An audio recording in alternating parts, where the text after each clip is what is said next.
लक्षवेध news network. अचूक वेळ, अचूक बातमी. माती आणि माणुसकी याचं बीज पेरतो माझा शेतकरी. नमस्कार, मी प्रियांका मदने. आज आपण या व्हिडिओच्या माध्यमातून बघणार आहोत की पारंपरिक पद्धतीनं जी ऊस शेती केली जाते त्याला जुगारून किंवा त्याला बगल देऊन एक वेगळ्या पद्धतीचा प्रयोग एका शेतकऱ्याने केलेला आहे. त्यांनी हा प्रयोग केलाय. त्याच्यामध्ये साधारणतः ऊसाची लागण करताना सरीतलं अंतर 4 ते 4.5 फुटाचं असतं, परंतु यांनी ह्या सरीमधलं अंतर 9 ते 9.5 फुटाचं ठेवलेलं आहे. आणि त्यांचा दावा असा आहे की आता 9 महिन्याचा ऊस आहे, परंतु ज्यावेळी ऊस जाईल त्यावेळी ते असा दावा करत आहेत की एका एकरामध्ये म्हणजे 40 गुंठ्यामध्ये 160 ते 170 टनाचं उत्पन्न निघू शकतं, असा त्यांचा दावा आहे. तर हेच पद्धतीने या प्लॉटचं नियोजन केलेलं होतं. सुरुवातीपासून आतापर्यंत त्यांनी कशा पद्धतीने नियोजन केलं आणि पुढे पण ते कशा पद्धतीनं यामध्ये नियोजन करणार आहेत ते आपण आज शेतकऱ्यांच्या पर्यंत पोहोचवणार आहोत. बघूया या व्हिडिओच्या माध्यमातून सर आपल्याला काय माहिती देता येते. चला तर. नमस्कार सर, तुमचं स्वागत आहे आमच्या चॅनलमध्ये. सुरुवातीला सगळ्या शेतकऱ्यांना किंवा प्रेक्षकांना तुमची ओळख करून द्या. माझं नाव वैभव संजय गुरव, राहणार चिंचणे अंबक, तालुका कडेगाव, जिल्हा सांगली. तर मला पहिला तर प्रश्न आहे जो सगळ्या शेतकऱ्यांना असणार आहे की तुम्हाला ही कन्सेप्ट म्हणजे साधारणतः आपल्याला माहिती आहे की ऊसाची लागण करताना सरीतलं अंतर 4 ते 4.5 फुटाचं असतं, परंतु तुम्ही सांगत आहात की 9 फुटाचे हे सरीतलं अंतर. ही कन्सेप्ट तुम्हाला कशी सुचली कशी पहिल्यांदा? ऍक्च्युली काय झालं, मी 10-15 वर्ष झालं ऊस करतोय आणि ऊस करत असताना अडचणी अनेक यायला लागल्या. म्हणजे ज्यावेळी ऊसाची आम्ही भरणी करत होतो त्याच्यानंतर ऊसामध्ये जायलाच येत नव्हतं. म्हणजे भरपूर फुटवा दिसायचा सुरुवातीला, भरपूर पद्धतीनं असं ऊस टवटवीत दिसायचं, सगळं दिसायचं. परंतु 4, 4.5, 5 महिने गेल्यानंतर एकदा भरणी झाली की ऊसामध्ये शिरता पण येत नव्हतं आणि पानाच्या मध्ये पानं जायची, म्हणजे पानाच्या खाली अशी पानं जायची. त्यामुळे ऊसाची दिसताना चांगला दिसायचा, सगळं व्हायचं. आणि ज्यावेळी 10-11 महिने व्हायला चालू व्हायचे तसं संख्या ऑटोमॅटिक कमी झालेली दिसायला लागली. म्हणजे दिसताना तरी भरपूर दिसायचं, परंतु कारखान्याला जायचं त्यावेळी अपेक्षित उत्पन्न भेटत नव्हतं. मग म्हटलं हे काहीतरी म्हणजे आपण आंधळा कारभार केल्यासारखं होतंय. म्हणजे दिसताना दिसतंय परंतु जाताना कारखान्याला आपल्या तेवढ्या पटीत जात नाही. मग याच्यावरती पर्याय काय म्हणून आम्ही एक शाश्वत असा पारदर्शक प्रयोग करायचा निर्णय घेतला. त्याच्यामध्ये म्हणजे कुठं बघितलेलं का अगोदर? याच्या अगोदर आम्ही बघत होतो, युट्यूबच्या माध्यमातून बघत होतो. 6 फूट, 7 फूट, 8 फूट पण बघत होतो. परंतु आम्ही म्हटलं आता आपण त्याच्यामध्ये अजून 1 फूटभर वाढवूया अंतर, म्हणजे नक्की प्रॉब्लेम काय आहे ते सॉल्व्ह होतील. आणि महत्वाचा कन्सेप्ट असा आहे की यांत्रिकीकरण ज्या पद्धतीने व्हायला पाहिजे ऊस शेतीमध्ये ते अजून झालेलं नाही.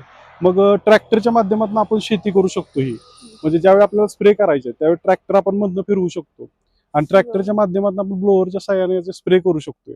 त्याच्यानंतर तण व्यवस्थापन करत असताना तण जर उगवलं तर आपला हा जो मधला पट्टा आहे याच्यामध्ये आपण जर ट्रॅक्टर फिरवला, रोटर असेल किंवा आपण फन कोळो जर केला तर तण व्यवस्थापन होऊ शकतंय. मग त्याच्यामध्ये आपला बराचसा खर्च कमी होतोय. म्हणजे समजा आपण भांगलणीसाठी एक 15,000 खर्च करत असेल, 3 भांगलणी 4 भांगलणी करत असेल तर तो खर्च आपला कमी झाला. मग तो खर्च वाचलेला आपण याच्यामध्ये इन्व्हेस्ट करू शकतो. म्हणजे खताच्या माध्यमातून असेल किंवा दुसऱ्या ह्याच्या माध्यमातून आपण खर्च त्याच्यामध्ये घालू शकतो. मग त्याच्यानंतर आम्ही असा विचार केला की ह्याला आपण जनरली स्प्रे आपण 3, 4, 5 करतोय, पण ह्या ऊसाला आपण 6, 7, 8, 9, 10 सुद्धा करू शकतोय. आता हे जो ऊस बघताय याच्यामध्ये 9 स्प्रे झालेत आतापर्यंत आपले. किती 9 महिने झाले? हा 9 महिने झालेत, 9 स्प्रे झालेत. पहिले 15-15 दिवसानं स्प्रे होत होते, आता आम्ही 1 महिन्यातून एकदा करतोय. आणि याचा पाला पण आपण 3 वेळा काढलेला आहे. म्हणजे जनरली आपला जो ऊस असतो त्याला लोक एकदा ते 2दा काढतात, पण आपण 3 वेळा काढलेला आहे. आणि आपण या ठिकाणी बघू शकतो की शाश्वत ऊसाची संख्या म्हणजे कारखान्याला जाणारा ऊस हाच फक्त इथं आहे. म्हणजे मरकट वगैरे जे काही म्हणजे असते आपल्या ऊसामध्ये तो अजिबात अवेलेबलच नाहीये. पण आता नवीन प्रयोग करायचा म्हटलं तर तुम्ही व्हिडिओ बघितले असतील, पण आता हे क्षेत्र किती 1 एकर आहे ना? 1 एकर आहे. मग तुम्हाला रिस्क वाटली का की मी प्रयोग तर करतोय आता, पहिल्यापासून तुम्हाला किती उत्पन्न होत होतं पहिल्यांदा? पूर्वी आम्ही 110-100च्या आसपास तरी गेलोय. म्हणजे पूर्वी सुरुवातीला आम्ही 60 टन होतो, 70 टन, 80 टन. सरीतलं अंतर किती? सरीतलं अंतर 4.5 फूट होतं आणि त्यानंतर 5 फुटाचं अंतर आम्ही ठेवायला लागलो. त्यानंतर आम्ही 100 टनाच्या आसपास पोहोचलो. म्हणजे जसं अंतर वाढवल तसं आपलं उत्पन्न वाढेल असं वाटत होतं. थोडं थोडं वाढवत गेलाय? नाही, आम्ही 5 फुटावरून डायरेक्ट 9 फुटावरती गेलोय. असं झालंय. आणि रिस्क वाटत होती कारण जाणं येणारे लोक नावं जास्त ठेवत होती. कसं कारण ज्यावेळी हे मोकळं होतं, आता मग आपलं की तुम्हाला 9 फूट जाणवत नाहीये. कारण आज जर हा स्ट्रक्चर जर तुम्ही बघितलं तर 9 फूट वाटत नाही. पण ज्यावेळी अंतरमधलं मोकळं होतं त्यावेळी मोठा ट्रॅक्टर मध्ये बसायचा, बरोबर एवढं अंतर होतं. पण लोक म्हणायचे की मध्ये काय करणार आहे का, हे काय चाललंय, म्हणजे असं नावं ठेवायचं थोडक्यात म्हणा, किंवा त्यांचं म्हणायचं म्हणजे ते शेतकरीच असतील किंवा जे शेतकरी बघणारे असतील त्यांचं मत असं होतं की कांडीला कांडी लावल्यानंतर किंवा 2 कांड्या लावल्यानंतर किंवा सरी जवळ ठेवल्यानंतर जो फुटवा ऊसाचा असतोय तो फुटवा संपूर्ण कारखान्याला जातोय. हा. अशी कन्सेप्ट त्यांची होती. परंतु तसं काही नसतंय. ज्यावेळी कारखान्याला आपला ऊस जाणार असतोय त्यावेळी शाश्वत ऊसाची संख्या जेवढी असेल, म्हणजे स्क्वेअर फुटला एक ऊस जगतो तेवढाच ऊस जातो, जास्त काही ऊस जात नाही. परंतु आपलं खच्चीकरण कुठं होतं ऊसाचं, तर आपण फुटवे काढताना 1 लाख काढतो. मग 1 लाख फुटवा आपला कारखान्याला जात नाही. त्या ठिकाणी समजा 40,000 जर फुटवा कारखान्याला गेला तर जो 60,000 फुटवा आहे तो अन्न खाऊन मेलेला असतोय. म्हणजे जमिनीतली जी ताकद आहे आपली ती पूर्णपणे खाल्लेली असत्या. मग त्यानंतर त्या ऊसाला जे अन्न लागतं, म्हणजे समजा हा शाश्वत ऊस आहे, जाडीचं चांगलं आहे, त्या ऊसाला अन्न कमी पडतं आणि खाऊन मरणाऱ्या ऊसांची संख्या जास्त असते. मग तिथं आपलं गणित कुठंतरी फसत असतं. मग आपण जर आता बघितलं तर ज्यावेळी आम्ही पाला काढलाय त्याच्यानंतर संख्या जिथं कमी जास्त झाल्या त्या ठिकाणी ही जी कोंब आलेत का नाही ते असे पूर्णपणे कोंब अशा पद्धतीने डेव्हलप झाले. आणि आता इथे एक कोंब आहे, याची जाडी जर तुम्ही बघितली तर आपला खोऱ्याचा दांडा असतोय त्या पद्धतीने ह्याला जाडी आलेली आहे. मग जाडी एवढी ह्याच्या आधी आमच्या 4.5 फुटाने 5 फुटानं आम्हाला एवढी जाडी कधी भेटत नव्हती. सूर्यप्रकाश चांगल्या पद्धतीने मिळाल्यामुळं ह्याची वाढ ही जोमानं झालेली आहे. आणि वाण ऊसाला कुठलं एक हे शाईन 032 ऊस आहे. आणि कांड्या किती आता आहेत? 9 महिने? आता लमसम बघा 16 पासून ते 20 पर्यंत कांडे आहे याची. 16 ते 20 हा, आत्ताच. 16 ते 20 आहे, आत्ताच आहे. अजून जायला एक 10 महिने बाकी आहेत. तोपर्यंत किती आणखी वाढेल? आमचं असं टार्गेट आहे की आम्ही 55 कांडीपर्यंत जाऊ शकू, म्हणजे 50 ते 55. 55 कांडीपर्यंत जाणार. आणि हे अशक्य वाटण्यासारखं आहे कारण आता जर जनरली विचार तुम्ही केला तर ज्यावेळी ऊसाची भरणी झाली, धरून चला 4 महिन्यांनी झाली, 120 दिवसानंतर ऊसाला झाले आता 9 महिने, बरोबर तर महिन्याचा जर काउंट काढला तुम्ही तर 3 कांडी ते 4 कांडी येतोय. बरोबर का? बरोबर. म्हणजे 9 महिने म्हटलं तर 4 कांडी तर येते, 16 कांडी आपण पकडूया. महिन्याला 4 कांडी आता ऊस टाकतोय, अजून आपल्याला 10 महिने आहेत. बरोबर, 40 काउंट येतोय. आम्ही म्हणतो 40 पण सोडून द्या, आम्ही म्हणतो 3च पडेल महिन्याला, तर 30 झाली आणि ही एक 20, म्हणजे 50-55 कांडीच्या आसपास. आणि पावसाळ्यात ज्यावेळी त्याला नायट्रोजन हवेतला मिळतो आणि वातावरण पूरक मिळतं त्यावेळी ऊसाची वाढ ही झपाट्याने होत असते. आणि आपण जर बघितलं तर आपला जून जुलैला ऊस 20 कांडीवरती 18 कांडीवरती असतोय. तो टप्पा आम्ही आता मार्च महिन्यामध्येच गाठलेला आहे. म्हणजे 3 महिने आम्ही आधी ऍडव्हान्स झालेलो आहे, असं आमचं वैयक्तिक मत आहे. कारण आम्ही जनरली बघतोय बाहेर ऊस, त्याची पण तीच पद्धत आहे. तुम्ही पहिल्यापासून पण करता? हा, पहिल्यापासून पण करतोय. अनुभव आहे. आणि ही लागण 8 साली आहे, मग 8 साली करण्याचं कसं ठरवलं तुम्ही? म्हणजे त्याच्या पूर्व मशागत करत असताना 8 साली करायची, म्हणजे उत्पन्न जर पाहिजे असेल आपल्याला शाश्वत आणि चांगल्या पद्धतीनं रेकॉर्ड जर करायचं असेल एखाद्या गोष्टीत तर आपल्याला वेळ पण द्यावा लागतो. असं नाही की 8 महिन्यामध्ये 9 महिन्यामध्ये एकदम आपल्याला अवरेज जास्त भेटेल, कारण प्रत्येक पिकाचं एक वय ठरलेलं असतं, त्यानुसार त्याची वाढ होत असते. मग ज्यावेळी आम्ही जनरली ऊस लावायचं नियोजन केलं त्यावेळी जानेवारीत रान पूर्ण मोकळं केलं होतं. पूर्वीचा ऊस होता काढून टाकला, त्याच्यानंतर शेणखत टाकलं 60 वाल्या, आणि त्यानंतर शेणखत अगोदर टाकून घेतलं, 60 वाल्या शेणखत टाकलं. त्याच्यानंतर नांगरणी केली. नांगरणी करत असताना आडवी एक वेळ केली, त्यानंतर 1 महिन्याचा गॅप टाकला, उभी एक वेळ केली, म्हणजे रानाला पूर्ण वापसा स्थितीमध्ये आणलं, भुसभुशीत केलं.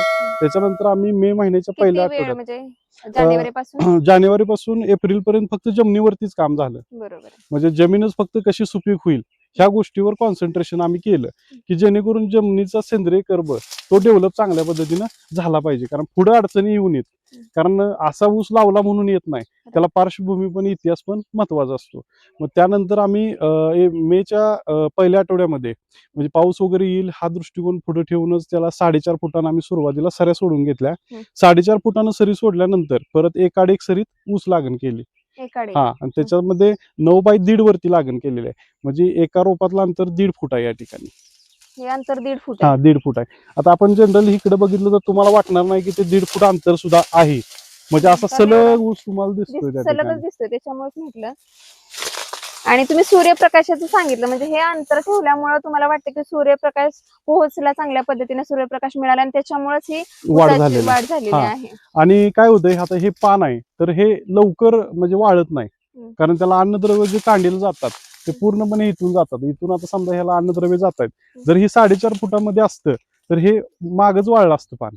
बरोबर. मग ते असं पूर्ण एका खाली एक झाकलं गेलं असतं आणि त्याच्यामुळे त्याची वाढ झाली नसती. आणि सूर्यप्रकाश जास्त मिळाल्यामुळे पानाची रुंदी चांगल्या पद्धतीने आहे. आणि जेवढी ऊसाची पानाची रुंदी असेल तेवढं पेरातलं अंतर चांगलं पडतं आणि जाडीही तेवढ्या प्रमाणात चांगली मिळते. आता हे अंतर जास्त ठेवलं त्याच्यामुळे मग कांड्यातलं म्हणजे आता 4.5 फुटे असतं तर जास्त तुम्ही कांड्या लावू शकला असतं. हे किती लावले बियाणं? आता 3200 रोपं आपण या ठिकाणी लावलेत. मग मग तिथं पण 4.5 फुटाचं अंतर असतं तर 6400 रोपं लागले असते आपल्याला. मग तरी पण तुम्ही म्हणताय की 4.5 फुटापेक्षा पण डबलच किंवा जास्त उत्पन्न ह्याच्यामध्ये. आता कसं आहे, किती रोप लावली ह्याला महत्व नाही. हा. तुमचा ऊसाचा फुटवा किती आला आणि कारखान्याला किती जाणार आहे ह्या गोष्टी महत्वाच्या आहेत. आता पूर्वी लोक 2-2 कांड्या लावायच्या, म्हणजे एकाला एक हा. घासून हो. म्हणजे टनावरती बियाणं ठरवायचे. मी 5 टन लावलं, 10 टन लावलं, म्हणजे जनरली जुन्या पद्धतीमुळे. त्याच्यानंतर आपण 2.5 फुटावरून 3 फुटावर, 3.5 फुटावर, 4 फुटावर, 5 फुटापर्यंत आलो. तरी सुद्धा आपलं जे सरासरी उत्पन्न आहे ते थोडं थोडं थोडं थोडं वाढत राहिलं. मग किती ऊस लावला ह्याच्यापेक्षा आपला कारखान्याला किती गेला बरोबर. ही कन्सेप्ट महत्वाची आहे. नक्कीच. हा, तुम्ही मग सांगता सांगता पुढे राहिलं. पहिल्यांदा शेणखत टाकलं तुम्ही. त्याच्यानंतर पुढे काय केलं? 6 महिन्यापर्यंत तुम्ही थांबला. 6 जानेवारी ते फेब्रुवारी, एप्रिल मध्ये शेणखत टाकून नांगरट उभी आडवी करून घेतली. त्यानंतर रोटर मारला मेच्या पहिल्या आठवड्यात. त्यानंतर 4.5 फुटाची सरी सोडली. त्यानंतर रान तापत ठेवलं, एक पाऊस पडून दिला. पाऊस पडल्यानंतर तण उगवलं. तण उगवल्यानंतर त्याच्यावरती तणनाशकाचा स्प्रे केला. तणनाशकाचा स्प्रे केल्यानंतर त्याच्यामध्ये सेंकॉर सारखे जे बिनाशक आहे ते पण ऍड केलं. त्याच्यामुळे भविष्यात तण जास्त आलं नाही. आणि भविष्यात ज्यावेळी तण आलं त्यावेळी हिथं मधी सरी होती पूर्ण, ते आम्ही सरी रोटरनं सफाई करून घेतली. फनकुळव करून सफाई करून पूर्ण घेतली. आणि त्याच्यानंतर ही सरी गेली. राहता राहिलं तण कुठलं? बुडक्यातलं तेवढंच सरीतलं. म्हणजे समजा 1 एकर ऊसातलं 20 गुंठ आणि 20 गुंठ्यातला पण मधला पॅसेज गेला, म्हणजे राहिलं किती? 10 गुंठ. मग 10 गुंठ भांगलण्यासाठी आपल्याला 1000 रुपये खर्च आला. बरोबर. खर्च पण कमी आला याच्यामुळे. असं झालं. पुढे मग काय केलं? सुरुवातीपासून पाणी व्यवस्थापन कसं केलं? पाणी व्यवस्थापन जेवढं गरजेचं आहे याला, म्हणजे हे पूर्ण प्लॉट हा ड्रिप इरिगेशनवर आहे. याला पाट पाणी एक पण आपण दिलेलं नाही. एक पण पाट पाणी याला दिलेलं नाही. म्हणजे लोक म्हणतात की ऊसाला पाणी जास्त लागतंय किंवा काय, तसं काय नाही. जमिनीला पाणी देण्यापेक्षा फक्त पिकाला पाणी देणं महत्वाचं आहे. म्हणजे आता जर तुम्ही कुठं जरी बघितलं तर जमीन पूर्ण खालनं अशी चिरडलेली असणार आहे आणि ऊस मात्र तुम्हाला हिरवा दिसणार. हिरवागार दिसतं. हा, म्हणजे कसं आहे, तर जमिनीच्या मुळीला म्हणजे ऊसाच्या मुळीला पाणी जेवढं आवश्यक लागतंय त्याला प्यायला, तेवढंच पाणी जर आपण दिलं तर ऊस शाश्वतपणे येऊ शकतोय. आणि आवाढव्य पाणी दिल्यानंतर जमिनीतले जे काही फर्टिलायझर्स आपले असतील ते खाली लिच आउट होतात, म्हणजे खाली जमिनीत निघून जातात आणि जमीन पण आपली खराब होण्याची शक्यता असते. आणि खतामध्ये फक्त शेणखत का तिथून पुढे काही हा, खत तिथून पुढे वापरलं? आपण रासायनिक खताचे 7 टप्पे केलेले आहेत. म्हणजे रासायनिक आतापर्यंत खतामध्ये कोणकोणते खत वापरले? आता खतं म्हणजे एनपीके स्वरूपातलीच खतं आपण वापरलेत. म्हणजे आपण 10-26 सारखे असतील किंवा अमोनियम सल्फेट असेल, युरिया असेल, मॅग्नेशियम असेल, मायक्रोन्यूट्रंट असेल, गंधक असेल, याचं एक डिवायडेशन केलेलं होतं 5 टप्प्यामध्ये. आता 5 टप्पे झालेत, अजून 2 टप्पे याचे बाकी आहेत. म्हणजे येणाऱ्या काळामध्ये आम्ही आता ते ड्रिप इरिगेशनच्या थ्रू देणार आहे. मग ठरवताना कसं तुम्ही ठरवलं? 5 टप्पे केले तर कशा पद्धतीने आता टोटली कसं राहतं, समजा आपल्याला एवढं अवरेज काढायचं तर नत्र किती लागणार, पूरक किती लागणार, पालाश किती लागणार, ह्याचं कॅल्क्युलेशन्स येतं. मग त्यानुसार आम्ही ते ठरवलं की कुठल्या कुठल्या टप्प्यात डिवायडेशन कुठलं द्यायचं. आणि त्याचबरोबर ऊसाची अवस्था बघून आपण त्याच्यामध्ये थोडंफार कमी जास्त कुठला घटक करू शकतो त्याच्यावरती आम्ही ते ठरवतो. की आता समजा अंतर कमी पडलंय पेरातलं किंवा जाडी कमी वाटतं तर त्यावेळी कुठली खतं वाढवायला पाहिजे, काय करायला पाहिजे, हे ॲज पर कंडिशनवर अवलंबून राहतं. सांगताय, परंतु आपला सामान्य शेतकरी आहे जो पारंपरिक पद्धतीने शेती करतो, तो साधारणतः काय करतो? ऊस कुळवताना जास्तीत जास्त खताची भर लावतो. त्याचं मत असतं की सुरुवातीला कुळवताना जास्त खताचा भर लावला की ऊस चांगला येऊ शकतो, पुन्हा जास्त काही खताची आवश्यकता लागणार नाही. मग तुम्ही तसं केलं नसेल तर कशा पद्धतीने वेगळं काही काय केलं? बेसिक कुठली खतं वापरले, नवीन कोणती खतं ह्याच्यामध्ये ऍड केली? आता जनरली तुम्ही मला प्रश्न विचारला की भरणीनंतर जनरली 80 ते 90% लोक खतं देतच नाहीत. अशी रिएक्शन आहे केमिकलची की ते 70-80 दिवसापर्यंत जिवंत राहू शकतं. म्हणजे जे आपण खतं टाकतोय ते जास्तीत जास्त लमसम एक 3 महिन्यापर्यंत पकडूया. आपण 70 दिवसापर्यंत राहतं जमिनीमध्ये ते एनर्जी, पण आपण 3 महिने पकडूया. भरणीनंतर 3 महिने जर पकडले, 4 ते 3 7 झाले, 7 महिन्यानंतर आपला लागवडीचा डोसच जात नाही ऊसाला. मग काय होतं, तर त्यावेळी पेरातलं अंतर आपलं कमी पडायला चालू होतं, त्याला अन्न मिळत नाही. मग हिथंच आपलं निम्मा अवरेज घटलं जातं. कारण कसं आहे, एक दिवस खाल्लं पोट भरून म्हणून झालं असं नाही. मग थोडं थोडं अन्न जसं लागल तसं, आणि पाण्याचं पण ऍज इट इज तसंच, जेवढं पाणी लागतंय तेवढं पाणी, जेवढं अन्न लागतंय तेवढं अन्न. जर आपण सातत्य ठेवलं तर याची वाढ पण सातत्यानं होत राहणार. म्हणजे शेवटपर्यंत लक्ष देणं हा, महत्त्वाचं आहे. शेवटपर्यंत त्याच्यावरती चिकाटी ठेवून जिद्द ठेवून त्याच्यावर लक्ष देऊन शेवटपर्यंत खता ढोस आपल्याला समजा ड्रीप नसेल तर आपल्याला खतात जोपर्यंत टाकता येते तोपर्यंत थोडे थोडे खत का होईना पण वापर हा केलाच पाहिजे. पहिल्यांदा तर तुम्ही शेणखत सांगितलं सुरुवात करत असताना, हा, पण बेसिक मध्ये अजून कुठलं खत त्याच्यामध्ये add बेसिक केलं? मध्ये आपण तसं काही कुठलं नाही, त्याच्यामध्ये आपण कोंबडी खताचा पण वापर केलाय. ज्यावेळी भरणी करायची चाललेली, हा बेड जो दिसतोय तुम्हाला 3.5-4 फुटाचा बेड येईल, ह्या बेडच्या खाली आपण कोंबडी खताची एक लेअर दिलेली आहे भरणीच्या वेळी. बरोबर. त्याच्यानंतर एक त्यानंतर सिंगल भरणी केलेली आहे आणि त्याच्यावरती परत रासायनिक खताची एक लेअर दिलेली आहे आणि त्याच्यानंतर वरती परत आपण भरणी लावली आणि त्याच्यानंतर वरती ड्रीप होतं ते आता आपण खाली घेतलंय, म्हणजे जेणेकरून ह्याच्यावरती ज्यावेळी पाणी पडेल सुरुवातीलाच खाली खाली जाईल. आणि ज्यावेळी आपण सगळी रिएक्शन एकत्रित करतोय, म्हणजे असं काही नाही की एखादं विशिष्ट कंपनीचं खत वापरलं म्हणून मला अवरेज पडेल असं काही नाही. सगळ्या गोष्टींचं ज्यावेळी आपण अभ्यास करून ज्या पाण्याचं व्यवस्थापन असेल, खताचं व्यवस्थापन असेल, लागणीची योग्य पद्धत असेल, जमिनीची सुपीकता, पाण्याचं नियोजन, ह्या सगळ्या गोष्टी त्याला संगम ज्यावेळी होईल त्याच वेळी आपल्याला अवरेज मिळणार आहे. आता तुम्ही सांगितलं ड्रीपनं पाणी तुम्ही दिलं, मग त्याच्यामध्ये कसं ठेवलं तुम्ही, किती दिवसांनी? आता कसं केलं होतं आपण, आठवड्यातनं 1-2 दिवस पाणी असायचं धरून चाला, म्हणजे सोमवार टू सोमवार. तर एक दोन्ही साईडला ड्रीप होतं. हा बुंडा जो दिसतोय ना त्याच्यावरती अशी लेअर होती, म्हणजे इथे ड्रीप होतं वरती. त्यावेळी समजा आपण ह्या सोमवारी इकडे पाणी पाडलं तर पुढच्या सोमवारी त्या साईडला पाडायचं, म्हणजे जेवढी त्याला रिक्वायरमेंट आहे पाण्याची तेवढंच पाणी द्यायचं. जास्त प्रमाणात आपण पाणी त्याला दिलेलं नाही. बरेचदा कसं होतं की असं म्हणजे जास्त पाणी शेतकऱ्याला वाटतं की जास्त पाणी असं म्हणजे अजून कल्पना काय लोकांची राहिलं पाहिजे, रान नेहमी असं हे पडलं नको पाहिजे. आता तुम्ही जर जनरली इथं बघितलं तर आपण इथं पाणी देऊन एक 8 दिवस झाले तरी सुद्धा जमिनीमध्ये आहे की नाही बऱ्यापैकी खाली जर उकरलं नाही याच्या तर ओल अजून पण आहे, म्हणजे ह्या मुळ्याचे बघताय म्हणजे ओल अजून पण आहे. म्हणजे पाणी देऊन आपण 8-10 दिवस होऊन गेलेत तरी सुद्धा ओल निघत्या खालून. आणि ह्या मुळ्या आणि ह्या मुळ्या ज्या दिसत आहेत का नाही, ह्या मुळ्या का डेव्हलप झालेत तर त्याला वापसा कंडिशन झालेले आहे. म्हणजे पाणी जास्त नसल्यामुळं ते मुळी पाण्याच्या शोधात गेली, म्हणजे त्याला इथं जागेवरती पाणी भेटना, त्यावेळी मुळी चालायला चालू करत्या, अन्नद्रव्य घ्यायला चालू करत्या. ज्यावेळी आपण पाणी जास्त प्रमाणात देतो त्यावेळी मुळी स्टॉप होते. बरोबर आहे. म्हणजे ज्या शेतामध्ये पावसाळ्यामध्ये पाणी साठलं जातं त्या ऊसाची वाढ थांबते. याचं कारण काय तर मुळी चालत नाही, ते अन्नद्रव्य घेऊ शकत नाही, मग त्यावेळी स्टॉप होते. तसं इथं होत नाही, वापसा कंडिशनला जमीन राहते पूर्णपणे. एक आठवडा इकडे एक आठवड्यातून 1 दिवस इकडे पाडल्यामुळं हिकडची ज्यावेळी बॅक्टेरिया असतो जमिनीत तो काम करतो किंवा मुळी काम करते त्यावेळी तिकडली मुळी रेस्टी पिरियडवर असते. म्हणजे अल्टरनेटिव्ह आपण केलेला आहे. आता ही सुरुवात तुम्ही पहिल्यांदाच हा प्रयोग केला, बरेच वर्षापासून करताय, पण असं प्रयोग पहिल्यांदा केला तर तुमचा साधारणतः खर्च किती आला? रासायनिक खत असू देत, पाणी व्यवस्थापन असू देत, बाकीची जी फवारणी तुम्ही केले आतापर्यंत किती खर्च आला? आता आमचा जो खर्च आहे तो आम्ही सगळा कॅल्क्युलेट केलेला आहे. म्हणजे शेतात जरी आलं तरी समजा आपलं पेट्रोल गेलं किती, काय गेलं किती, म्हणजे हा बिझनेस म्हणूनच आम्ही आज शेती करतोय. मग त्याच्यामध्ये मजुरांचा खर्च असू दे, ठिबक सिंचनाचा खर्च असू दे किंवा बियाणं आणलं लावलं, ह्या सगळा खर्च आमचा 1,10,000 रुपयेपर्यंत गेलेला आहे आतापर्यंत. शेतकऱ्यांचा सामान्य 80-90 हजारापर्यंत जातो, पण ते लिहिलेलं नसतं. आमच्याकडे प्रत्येक ह्याचा हिशोब आम्ही ठेवलेला आहे. म्हणजे समजा आज फवारणी समजा आम्ही जरी स्वतः केली तर त्याचं कॉस्टिंग तिथं लिहिलं जातं, म्हणजे काय आहे त्याचं, आणि सगळ्याचा हिशोब ठेवला जातो. अजूनपर्यंत म्हणजे ऊस जाईपर्यंत आणखी किती खर्च तुम्हाला आता वाटतोय? इथपर्यंत अजून आम्ही एक 20,000 रुपये खर्च ह्याला करणार आहे. पुढे कशासाठी खर्च? आता फक्त फर्टिलायझर साठी, बाकी काही खर्च नाही. कारण पाला काढायला आपण 3 वेळाच पाला काढायचा खर्च जवळजवळ 15-16 हजार रुपयाच्या आसपास गेलाय, असं झालंय. मग त्याच्यामुळे फायदा काय झाला, हे जे कोंब दिसतात की नाही तुम्हाला, हे पाला काढल्यामुळे आलेले आहेत. आणि जे वाढीव उत्पन्न आपण जे म्हणतोय ते ह्या कोंबामुळे आपल्याला भेटणार आहे. ते आता जनरली धरून चाला की हा आपला ऊस जो आहे, हा आता ऊस आहे तो एवढा कारखान्यावर जाणारच आहे. 100 टन धरून चाला हा जाणार आहे, पण जे 60 टन वरचं आम्ही जे म्हणतोय ते सगळे कोंब जाणार आहेत. आणि हे कोंबाला अजून 10 महिने आहेत. इथं गर्दी वाढणार की आता गर्दी मग ह्यासाठीच आपण जे अंतर ठेवलंय की नाही हे त्यासाठीच ठेवलंय. हा ऊस पूर्ण आता पडेल, ज्यावेळी तिकडे पडेल इकडे पडेल त्यावेळी कोंब वरती जायला चालू होईल. पण आता पाऊस असं वादळी पाऊस त्याच्यामुळं ह्याच्यासाठी काय होणार का? पडला तर ऊस हा मोडत नाही. आता हा जर जनरल तुम्ही जर आतमध्ये जर बघितलं तिथं तर ऊस पडायला लागलाय. त्यासाठीच आम्ही ड्रीप जे बुंड्यावरती होतं ते चॉकअप होणे म्हणून आता सरीमध्ये घेतलेला आहे. असं झालंय. आता पुढे जर तुम्ही पाहत गेला तर आता पूर्णपणे एक 8-10 दिवस जर पाऊस जर आला तर पूर्णपणे असं पडत जाईल अशी कंडिशन आहे.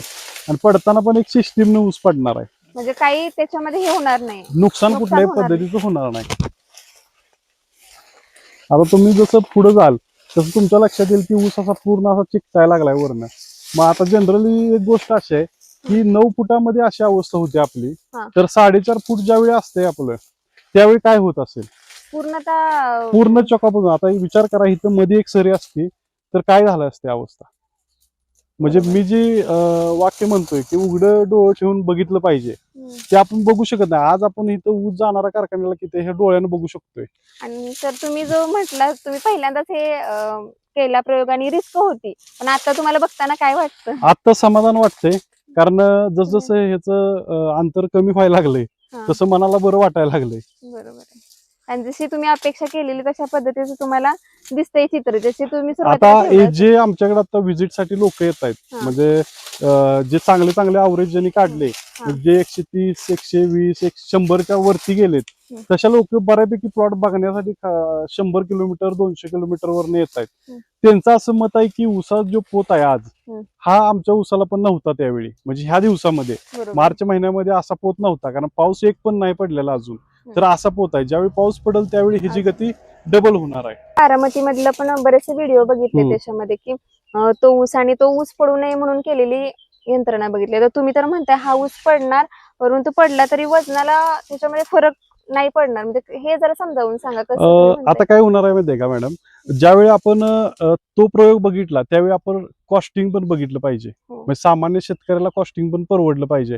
मग त्या प्रयोग चुकीचा आहे किंवा काय असं नाही, तो फायद्याचाच आहे. पण ज्यावेळी आपण रेट काढतो, म्हणजे ज्यावेळी आपण त्या बाकीच्या गोष्टींचा ज्यावेळी रेट काढतो त्यावेळी परवडलं पण पाहिजे. आपल्या हातामध्ये जेवढा आहे तेवढा आपण करू शकतो. पण आज ज्यावेळी ऊस पडेल ना त्यावेळी ह्याला जास्त सूर्यप्रकाश, म्हणजे आतापर्यंत सूर्यप्रकाश हा 4 महिने एक्स्ट्राच मिळाला याला धरून चाला. तर इथून पुढे पण जास्त प्रमाणात मिळत राहील, कारण हा जो ऊस आहे तो व्हिडिओ तुम्ही पण बघितलाय ते लावलेला अँगल बघितलाय की. तुम्हाला इथं म्हणजे वाटतंय का न काही लावता पण सूर्यप्रकाश भेटणार आणि सूर्यप्रकाश भेटायसाठीच आपण अंतर वाढवलंय. म्हणजे जे पडल्यानंतर पण ह्याला सूर्यप्रकाश भेटणार, कारण हा ऊस पडताना आपण 3 वेळा पाला सोलून घेतलेला आहे. म्हणजे प्रॉब्लेम्स येणार नाहीत असं नाही, पण 100% काय सॉल्व्ह सूर्यप्रकाशाचा प्रॉब्लेम होईल असं नाही. थोडीशी गतीला प्रमाणात, म्हणजे थोड्याफार प्रमाणात ही प्लस मायनस होईल, परंतु जनरली ऊसापेक्षा 100% म्हणजे तिथं जे नुकसान होतं त्याच्यापेक्षा नक्कीच कमी 100% कमी होणार आहे. उत्पन्न वाढणार आहे असं होणार आहे. कारण आता कसं आहे, समजा आपण 1 लाख 1.5 लाख जर इन्व्हेस्ट केले तर आपल्याला प्रॉफिट पण मिळाला पाहिजे. आपण जर सगळ्या गोष्टींचा जर हिशोब केला, त्याच्यामध्ये खर्च आणि ह्याच्यामधला खर्च फरक आहे. फरक आहे. आता जर समजा ते करायचं म्हटलं तर आपल्याला 1 एकरला कमीत कमी 15 लाख खर्च येईल सुरुवातीलाच. आणि इथं तुम्ही सांगताय किती, मग आम्ही आता हे 1,10,000 रुपये मध्ये बसवले सुरुवातीपासून सांगताय त्याच्यामध्ये. मग आम्ही आता 1,30,000 पर्यंत खर्च करणार आहे याला. आणि जर समजा आपला ऊस 150 टन पकडा गेला तरी सुद्धा आपण 4.5 लाख रुपये समजा आपल्याला मिळाले तर 3 लाख रुपये प्रॉफिट झाला. खर्च वजा करून तेवढं तुमचा नफा झाला वर्षात. मग नफा 3 लाख जर आपल्याला मिळत असेल तर ऊस ही शाश्वत पीक आहे पहिली गोष्ट. म्हणजे त्याच्यामध्ये कुठल्याही पद्धतीची रिस्क नाही आज. मग आपण जास्त इन्व्हेस्टमेंट न करता जेवढे आपल्याला शक्य होतंय सामान्य शेतकऱ्याला, प्रयोग हा प्रयोग असतो, म्हणजे शेवटी प्रयोग हा प्रयोग असतो, तर कॉस्टिंग बघितलं जात नाही. पण आम्ही या ठिकाणी प्रयोग करताना सुद्धा शेतकऱ्याचा विचार करून आम्ही स्वतः कॉस्टिंगचा विचार करूनच हे सगळं केलंय.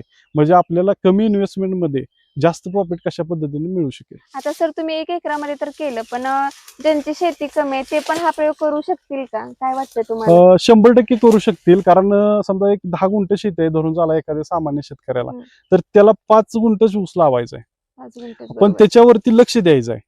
म्हणजे समजा ज्यावेळी आपलं कुटुंब मोठं असतं त्यावेळी म्हणजे ज्या पद्धतीनं पालन पोषण होतं त्या पद्धतीने छोटं कुटुंब सुखी कुटुंब. मग त्या पद्धतीनं आपली ज्यावेळी कुटुंब लहान होत गेली तसे मुलं शिकत गेली म्हणा किंवा मोठमोठ्या मुद्द्यावरती पोचली, तसं त्या पद्धतीनं ह्याच्यामध्ये जर आपण लक्ष दिलं हाय त्या फुटव्यामध्ये हाय त्या ऊसामध्ये, तर लक्ष आपल्याला जास्त द्यावं लागत नाही.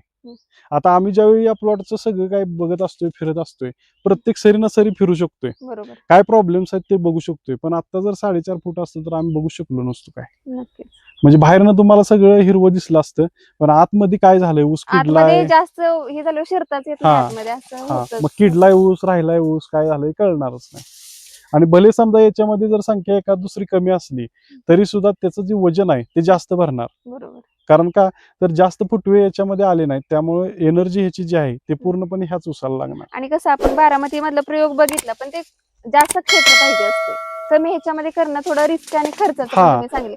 आता तुम्ही सांगताय की 10 गुंठ जरी क्षेत्र असलं तरी तुम्ही हा प्रयोग सर सांगताय ते करू शकताय तुम्ही, आणि सरांनी सांगितले त्या पद्धतीने खर्च पण कमी येणार आणि तुम्ही उत्पन्न उत्पन्न पण लक्ष दिलं वाढणार. तर उत्पन्न डबल किंवा त्याहीपेक्षा जास्त तुम्हाला मिळू शकतं. जेवढं कमी क्षेत्र असेल तेवढं उत्पन्न जास्त निघणार. आणि सुरुवात करताना तुम्ही कमी क्षेत्रात चांगल्या हा. पद्धतीने करू शकताय. आता आम्ही ज्यावेळी भविष्यात ऊस लावीन 4-5 एकर, त्यावेळी आम्ही अशा कन्सेप्टने लावू शकतोय ना. हो. कारण 1 एकरामध्ये तुम्हाला दिसलंय सक्सेस त्याच्यामध्ये. झालंय, असं झालंय.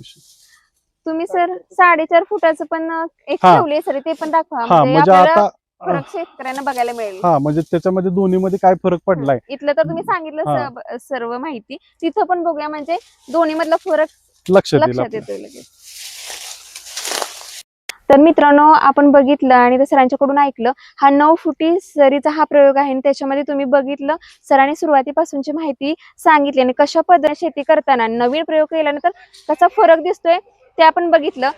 सरांनी अजून एक सरी जी नेहमीच्या पद्धतीने शेतकरी साधारणपणे करत असतात 4.5 फूट सरी, ते पण त्यांनी केलेलं आहे दुसऱ्या बाजूला. त्यातून आपल्याला दोन्हीमध्ये फरक काय आहे ते दिसून येईल, ते पण आपण चला बघूया. तर पलीकडची आहे ती 9 ते 9.5 फुटाची सरी अंतर आणि ही आहे ती 4.5 फुटाची सरी. तर दोन्ही मधलं अंतर तुम्ही सहज बघू शकताय कशा पद्धतीने दोन्ही मध्ये फरक आहे तो बघू शकताय. ह्या ऊसातला फरक बघा आणि या बाजूच्या ऊसामधला फरक बघा. तर खरंच सरांनी हा प्रयोग केला, परंतु इतर शेतकऱ्यांना ह्या प्रयोगावरून नक्कीच याचा फायदा होईल आणि ते सुरुवातीपासून सरांनी ज्या पद्धतीने केलं तशा मार्गदर्शनाखाली इतर शेतकरी पण असा प्रयोग यशस्वी करू शकतील. आणि क्षेत्र 10 गुंठ असलं तरी पण हा प्रयोग सामान्य शेतकरी यशस्वी करू शकतो असं सरांनी या ठिकाणी सांगितलं. सर, आता सामान्य शेतकऱ्याला तुम्ही हा प्रयोग तर केलाय, तुमचं काय मार्गदर्शन असेल किंवा काय सल्ला असेल? ज्यांना कुणाला आता आडसाली लागणी करायची आहेत त्यांनी आतापासून तयारीला लागलं पाहिजे. जमीन पहिल्यांदा सुपीक करून घेतली पाहिजे. जमिनीमध्ये शेणखत असेल, बाकीची काही सेंद्रिय खतं असतील ते टाकून आतापासून जमीन तापत टाकली पाहिजे आणि पूर्ण जमीन ज्यावेळी सेंद्रिय कर्ब वाढेल त्याच वेळी असा प्रयोग यशस्वी होईल. जर आपण असंच लावलं तर ते होणार नाही. नक्कीच.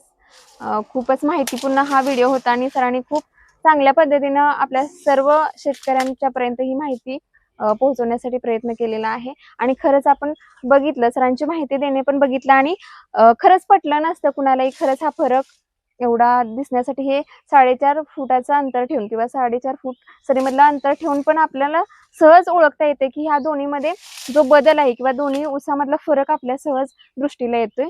जाडी दाखवा, जाडी ह्याची पण जाडी तुम्ही बघू शकताय आणि या बाजूची पण बघू शकताय. तर हा आपल्याला जाणवणारा फरक या ठिकाणी दिसतोय. त्यामुळे प्रत्येक शेतकऱ्यांनी हा प्रयोग खऱ्या अर्थानं नक्की करून बघायला हवा असं या ठिकाणी म्हणावं लागेल. आणि सरांनी खूप छान माहिती दिली. सर, तुमचा नंबर पण द्या जेणेकरून इतर शेतकऱ्यांना अजून काही शंका असेल. तुम्ही माहिती तर पूर्ण सांगितली, परंतु कुणाला करायचं असेल तर तुम्ही त्यांना सांगितलं, मार्गदर्शन केलं तर ते पण अशा पद्धतीचा प्रयोग करून जास्तीत जास्त उत्पन्न घेऊ शकतील. माझा मोबाईल नंबर आहे 9766919915. तर हा सरांचा नंबर आहे. ज्यांना कोणी शेतकऱ्यांना कमी क्षेत्रामध्ये हा प्रयोग करून बघायचा आहे आणि जास्तीत जास्त उत्पन्नाची जी अपेक्षा प्रत्येक शेतकरी आपल्या शेतामध्ये राबत असताना मनामध्ये ठेवत असतो, ती अपेक्षा जर पूर्ण करायची असेल तर नक्कीच हा प्रयोग करा. सरांशी संपर्क साधा आणि त्यांच्या मार्गदर्शनाखाली तुम्ही अशा पद्धतीचा प्रयोग करून नक्की बघा. तर सरांनी एवढी महत्त्वपूर्ण माहिती दिली त्याबद्दल सर तुमचे मनापासून धन्यवाद. थँक्यू. धन्यवाद.